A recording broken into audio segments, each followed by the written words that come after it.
Real Madrid ngamuk di Liga Champions, Kylian Mbappé pecahkan rekor hat-trick. Berbagai catatan menarik mewarnai hasil laga hari pertama matchday kedua Liga Champions yang telah berlangsung pada Selasa, tanggal 30 September tahun 2025, sampai Rabu, tanggal 1 Oktober tahun 2025, dini hari tadi. Salah satu diantaranya menyoal makna hat-trick yang dicetak Kylian Mbappé saat mengantarkan Real Madrid meraih kemenangan keduanya di fase Liga musim ini. Mbappé kembali tampil tajam saat membantu Real Madrid mengalahkan Kairat dalam laga lanjutan League Pace di ajang Liga Champions, dini hari tadi. Dalam laga antara Kairat vs Real Madrid yang berlangsung di Ortalik Stadium, El Real selaku tim tamu menang telak dengan skor 0-5. 3 gol pertama yang dicetak Real Madrid dalam laga ini dicatatkan atas nama Kylian Mbappé. Kapten timnas Prancis itu mengawali rekening golnya dalam laga ini lewat titik putih pada menit ke-25. Di babak kedua, Mbappé menambah 2 gol masing-masing pada menit 52 dan 73, yang akhirnya membuat namanya mencetak hat-trick. Bagi Mbappé yang mencetak hat-trick dalam laga ini menjadi catatan keempat sang pemain di ajang Liga Champions. Mbappé kini sudah mencetak hat-trick alias 3 gol dalam satu laga sebanyak 4 kali dalam sejarah Liga Champions. Sebelum mencetak hat-trick terbarunya ke gawang Kairat, Mbappé sudah pernah melakukan hal sama melawan 3 tim berbeda. Dilansir Opta, Mbappé kini berhak mensejajarkan dirinya dengan legenda AC Milan, Filippo Inzaghi berkat catatannya tersebut. Nama Mbappé sekarang juga berhak menduduki posisi teratas dalam daftar top skor sementara Liga Champions dengan 5 gol, unggul 1 gol dari Harry Kane di posisi kedua. Mbappé rayu Konate untuk gabung Real Madrid. Ibrahima Konate mengungkap bahwa Kylian Mbappé merayunya untuk bergabung dengan Real Madrid. Mbappé meneleponnya setiap 2 jam untuk ikut ke Madrid. Real Madrid santer dikabarkan mengincar oleh Ibrahima Konate. El Real mengintip peluang untuk mendatangkan Konate secara gratis musim depan. Hal ini karena kontrak Konate bersama Liverpool hanya tersisa 1 musim lalu. Negosiasi kontrak antara Konate dan pihak si merah juga dilaporkan mandek. Bintang Madrid, Kylian Mbappé turut merayu Konate untuk berseragam Los Blancos. Mbappé dan Konate punya kedekatan sangat kuat yang terbangun di timnas junior hingga senior Prancis.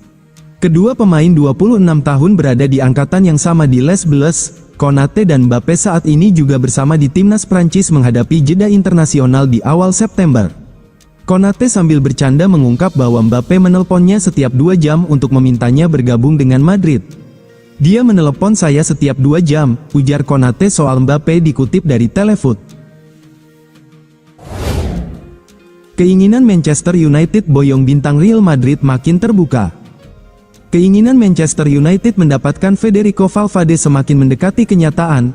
Kabar ini muncul setelah Real Madrid kini mulai terbuka untuk menjual pemain internasional Uruguay tersebut, yang telah lama dikagumi oleh tim rekrutmen Manchester United. Menurut Manchester Evening News, Manchester United siap membayar sekitar 87 juta pounds untuk pemain berusia 27 tahun tersebut, yang fleksibilitasnya memungkinkannya bermain di lini tengah dan bek kanan. Situasi ini dipicu sikap para pemain senior di Bernabeu yang semakin terbuka terhadap tawaran, dan manajer Xabi Alonso dilaporkan memandang Valverde sebagai pemain penting tetapi bukan berarti tak tersentuh. Sikap tersebut menandai perubahan signifikan, karena sebelumnya Madrid enggan mempertimbangkan tawaran sebelumnya. Dengan lebih dari 250 penampilan untuk raksasa Spanyol tersebut, pemain berusia 27 tahun ini telah membangun reputasi sebagai pelari yang tak kenal lelah dan kekuatan dinamis dalam bertahan maupun menyerang. Bagi Manchester United, yang terus mengevaluasi opsi lini tengah jangka panjang mereka, nama Valverde memiliki bobot dan daya tarik langsung. Apalagi, Ruben Amorim masih ingin memperkuat satu posisi di Manchester United meskipun ada investasi musim panas. Valverde mungkin menjadi pemain yang dapat memperbaiki kelemahan dalam skema Amorim jika ia gabung dan berhasil bertahan di United. Pelatih berusia 40 tahun ini lebih menyukai gelandang yang memiliki etos kerja dan disiplin dalam bertahan. Sistemnya membutuhkan sifat-sifat ini karena bek sayapnya yang menyerang dan teknik pressing yang sistematis. Pemain Uruguay ini pasti akan memenuhi harapan Amorim dengan etos kerjanya yang tinggi, efisiensi tackle, dan kemampuannya yang luar biasa untuk menutup setiap celah. Pemain berusia 27 tahun ini sebagian besar bermain di posisi menyerang selama masa baktinya di Real Madrid, tetapi statistik menunjukkan bahwa Valverde sama efisiennya di kedua aspek permainan. Sepanjang musim tahun 2024 sampai tahun 2025, Ia sudah mencetak 11 gol dan memberikan 8 assist, dengan akurasi umpan mencapai 90% dan menyumbang 52 tackle dengan perkiraan 73 intersepsi.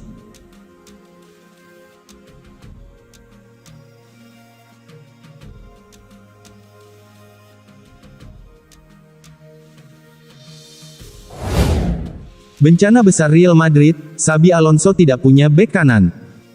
Real Madrid kembali diterpa krisis lini belakang setelah Dani Carvajal mengalami cedera betis saat derby melawan Atletico Madrid. Sang kapten diperkirakan absen sekitar 1 bulan, meninggalkan Xabi Alonso tanpa satu pun bek kanan alami karena Trent Alexander-Arnold juga masih cedera hingga akhir November.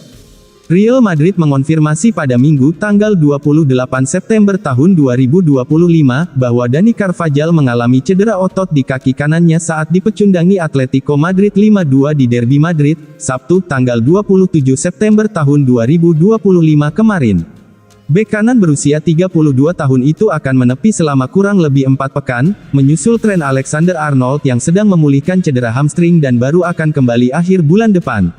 Artinya, Los Blancos tak punya bek kanan alami hingga setidaknya sebulan ke depan. Padahal, masalah bek kanan Madrid sebelumnya dianggap sudah selesai dengan kedatangan Alexander-Arnold dan kembalinya Carvajal dari cedera. Kini, Xabi Alonso harus mencari solusi darurat. Federico Valverde menjadi opsi utama meski ia enggan kembali bermain di posisi tersebut. Kekalahan telak di Derby Madrid juga menambah tekanan, terutama karena Barcelona berpotensi menyalip Madrid di klasemen La Liga pekan ini. Real Madrid siap lepas Vinicius Junior, hubungan retak dengan Xabi Alonso. Presiden Real Madrid, Florentino Perez, dikabarkan telah mengambil keputusan besar, menjual Vinicius Junior di akhir musim ini. Keputusan mengejutkan itu muncul setelah negosiasi kontrak sang bintang asal Brasil menemui jalan buntu. Los Blancos baru saja menelan kekalahan pertama musim ini dengan skor telak 2-5 dari rival sekota, Atletico Madrid, Sabtu lalu. Vinicius dimainkan sejak awal di sisi kiri serangan dan sempat menyumbang assist, namun lagi-lagi mendapat kritik tajam terkait minimnya kontribusi bertahan, sebuah masalah yang terus membayanginya sejak berseragam Madrid. Kontrak Vinicius sejatinya baru akan berakhir pada 2027, namun, rumor perselisihan dengan pelatih Xabi Alonso membuat masa depannya semakin tak menentu. Ditambah lagi, manajemen klub menolak permintaan kenaikan gaji sang winger, yang saat ini dikabarkan mencapai 360.000 per pekan. Perez dan jajaran direksi Real disebut khawatir dengan sikap serta konsistensi Vinicius, sehingga opsi menjualnya menjadi pilihan realistis. Padahal, winger berusia 25 tahun itu telah menjadi sosok penting sejak debut pada musim 2018-2019, termasuk gol penentu kemenangan di final Liga Champions 2022. Kehadiran Kylian Mbappe juga membuat posisi Vinicius semakin terdesak. Keduanya sama-sama lebih nyaman beroperasi di sisi kiri, dan hingga kini belum mampu menjalin kolaborasi mulus di lapangan.